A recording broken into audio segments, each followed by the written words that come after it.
So, evidently, I've been away for a while, or longer than I actually thought, as YouTube took it upon themselves to ask if everything was okay and that I should upload something soon if I wish to remain on the YouTube Partnership Program. I'm not sure if it's been the ungodly number of hours that I've sunk into Cookie Clicker over the last few months that's kept me distracted, or just the fact that my computer of nearly 12 years decided to finally blow up on me that's kept me away.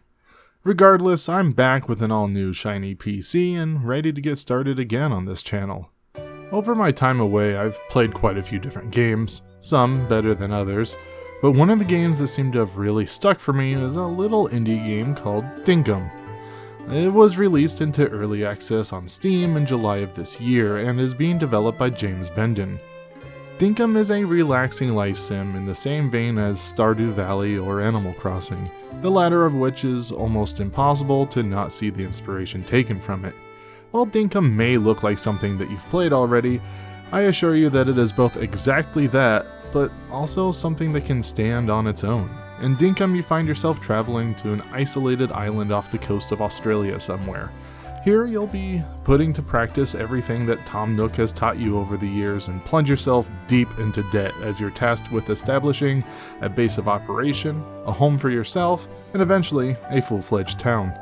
Dinkum is a bit of a rare specimen, as it offers quite a lot to do and ranges from your typical life sim chores like fishing, bug catching, gardening, treasure hunting, and more, but it also leans a bit more into the combat-focused avenues as well, such as taking on quests from the townsfolk to go combat a giant alpha crocodile or other bosses. Or even traveling deep down into the mines, which in Dinkum works as almost a dungeon or something that is randomly generated with each visit, where you can find some of the rarest items and loot in the game, but also some of the most aggressive and dangerous animals the Great Outback has to offer. Almost everything you do in Dinkum will earn you one of two types of currency in the game, and don't worry, neither of these currencies are of the premium variety. You'll need dinks, which is your standard sort of dollar that is used to buy items in various shops, but sometimes cold hard cash isn't enough to get the job done. Once more, similarly to Animal Crossing, you'll need permit points, which are essentially mileage points or whatever you want to call them. You'll spend permit points after leveling up your skills to be given access to newer and better tools or to drive or operate certain vehicles. It might sound like a lot, but permit points come rather quickly as you're awarded them simply for just playing the game. Of course, depending on how you choose to engage with the game is how frequently you'll be given them. For example, I spent most of my early days in Dinkum mining, which is great for those that want to get newer and better pickaxes, but it wasn't until a bit later on that I realized I had sunk most of my permit points into mining that I realized I was currently being held back in certain aspects because I neglected my fishing skill. So just like in real life, variety is the spice of life. Also, if you're anything like my wife and myself, you'll want to decide which style of play best suits you. We've sort of narrowed down to 3 different styles ourselves. You can choose to be hyper efficient and place every building and townfolk close together for maximum production and revenue, but you can also build a luxurious and beautiful town that has little efficiency, as you'll spend more time traveling from place to place, getting the supplies you need, and selling items that you don't. Or you can have a happy medium, which is sort of the route that we went. I really like our little cozy town. Buildings are close enough that we can get things done in a timely manner, while still having a relatively pleasing visual design to it all. Of course, there's more ways to play than just those 3, but I was hoping to kind of demonstrate how versatile this game can be, depending on how you choose to play it. Speaking of how you choose to play, Dinkum has online multiplayer, allowing you to host an open game for anyone to join. But be warned, players can interact and do just about everything the host player can, with only a few exceptions, so if you have good loot, maybe ensure that it's hidden away somewhere safe, as players can take items and leave with them, if they so choose. Of course, if an open lobby isn't your thing, you can always just play a private session with up to 3 friends, though at the moment, only the host player can create an actual house to live on the island.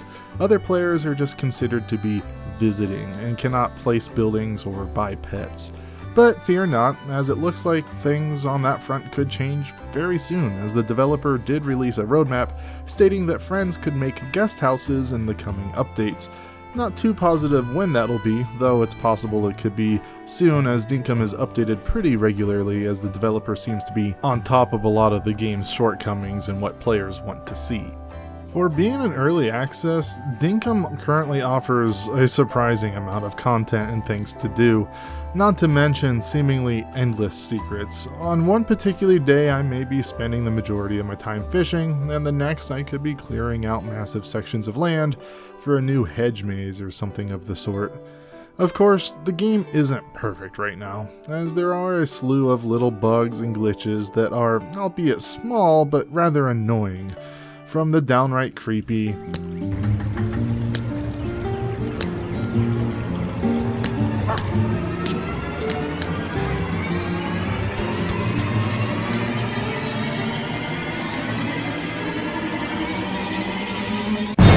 to dangerous plots of the ocean that will let you fall straight through the world and into the void.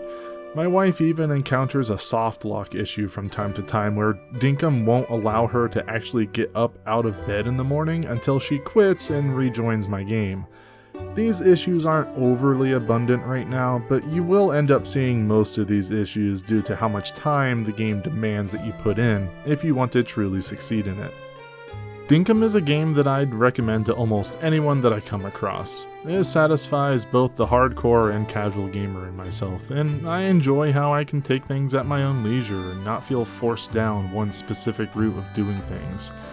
I've sunk a lot of time into the game, and I assume I'll be sinking a hell of a lot more time in the coming months, as this game is just now getting some steam behind it and is going to keep growing and becoming better and better throughout its early access journey into version 1.0 and beyond. That's it this time around though. I hope you enjoyed my review for Dinkum, and if you did, please be sure to hit that thumbs up button and subscribe to stay up to date with my latest videos and reviews. Well, until next time guys.